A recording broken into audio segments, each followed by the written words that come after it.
धर्मराज युधिष्ठिर विमान में बैठ के भगवान के धाम को चले गए। अब परीक्षित का राज बड़े अच्छे ढंग से चल रहा है। परीक्षित की आधी उम्र निकल गई। एक दिन अपने खजाने का निरीक्षण किया। एक शत्रुक में एक राजमुकुट रखा था। जब जरासंध को मार करके आए तो मुकुट को ले आए। इस मुकुट को सर पर धारण करके घोड़े पर सवार होकर के अपने राज्य का निरीक्षण करने के लिए परीक्षित चलते थे।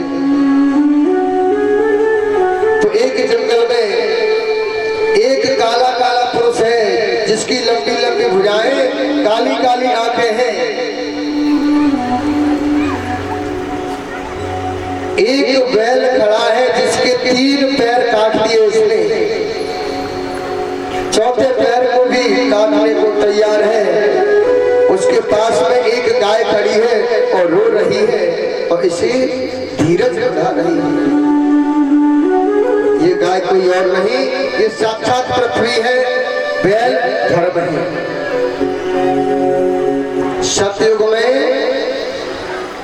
धर्म के 4 पैर थे, सत्य, दया, दान और पवित्रता। जब सतयुग निकल के त्रेता आया तो सतयुग के साथ ही सत्य चला गया, राजा हरिश्चंद्र के साथ। और जब त्रेता युग आया तो त्रेता युग के जाते जाते पवित्रता चली गई।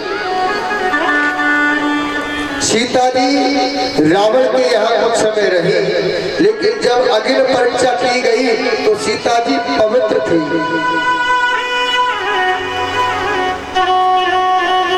लोग कहते हैं कि वो रावण बहुत बुरा था। मैं कहता हूँ कि वो तो रावण कुछ नहीं बुरा था। आजकल के रावण और कंसों को देखा जाए तो मैं तो कहता हूँ कि इनके लिए तो सूली भी बहुत। रावण ने सीता का हरण किया था, सीता को वापस किया तो सीता पवित्र थी। और आजकल के रावण इन भोली वाली सीताओं का हरण करके इनके साथ में न जाने क्या क्या दुष्कर्म करते हैं। कंस था जिसने देवकी की 6 पुण्य आत्मा को जन्म देने के बाद में मारा था। और आजकल के कंस मात्र गर्भ में ही अल्ट्रासाउंड कराया, देखा कि गर्भ में बेटी है और गर्भ छीन करा देते हैं। उनसे बड़ा कंस कौन हो सकता है?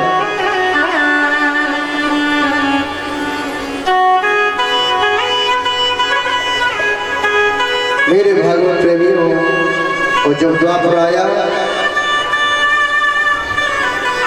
दया भी चली गई।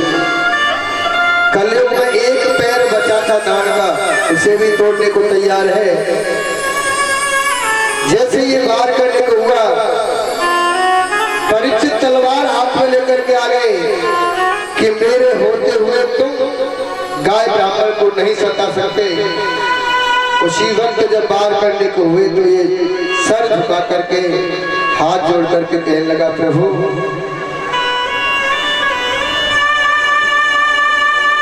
मेरा नाम कलयुग है, सतयुग त्रेता द्वापर का ही मैं भाई।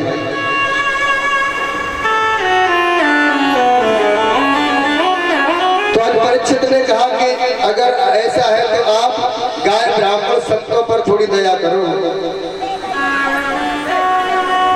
तो फिर कहने लगे कि आप हमें रहने के लिए स्थान बता दो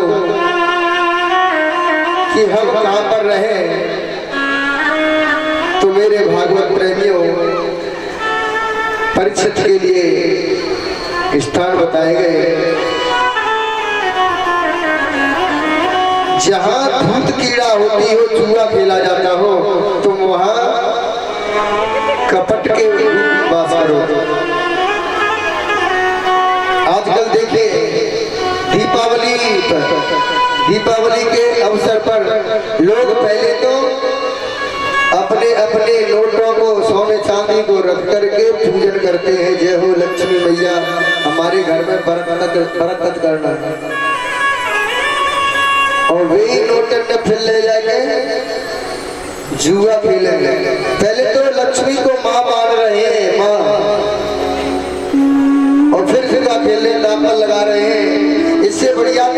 माँ को ही दांव पर लगा दो, ये साधारण माँ है, फिर लक्ष्मी माँ को दांव पर क्यों लगा रहे हो?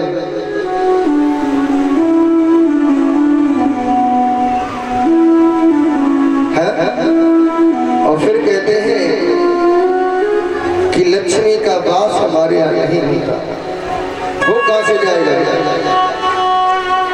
जहां मदिरा का पान करता हो कोई, तुम वहां मद के रूप में रहिए। आजकल के लोग गली गली में मदिरा का पान करके खूब झूमते गाते हैं। अच्छा, ये शराब पीने से कुछ फायदे हैं क्या? मेरी समझ से मुझे 2-3 फायदे नजर आए, बोलो बताओ। हाँ जी कि ना जी? मूड हलाओ। पहला फायदा तो शराब पीने वालों को ये है कि सभी के घर में डाका डल जाएगा। शराबियों के घर में आपने कभी चोरी नहीं देखी।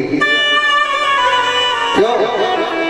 थाली लोटा सबरे पहले ही बेच देता है, गिरवी रख देता है, फिर चोर इनके घर में चोरी करके क्या खाक ले जाएंगे। दूसरा फायदा यह है कि शराबी को कभी बुढ़ापे में खटिया नहीं गोड़नी पड़ती है। क्यों? बुढ़ापा आता ही नहीं है। 40-45 पर ही फेफड़ा गल जाते हैं और राम नाम सत्य हो जाता है।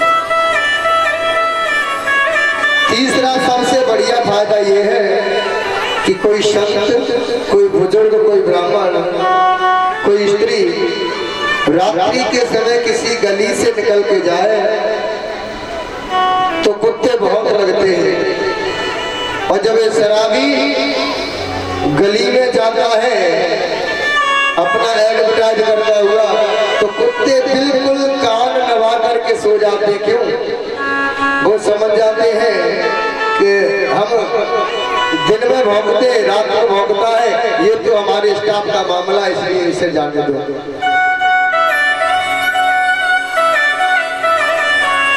मेरे भागवत प्रेमियों, हम राम कृष्ण की संतान है। भगवान राम ने कभी शराब होठों से नहीं लगाई थी, इसलिए जहां मदिरा का पान होता हो आप वहां पर वास करो। और कहा कि आप सोने में वास करो, लेकिन जो अधर्म का कमाया हुआ सोना हो उसमें। तो जरासंध का मुकुट परीक्षित के सर पर रखा था, उस मुकुट में सूक्ष्म रूप लेकर के लिपायमान हो गया ये कलयुग। इनकी बुद्धि बिगड़ गई।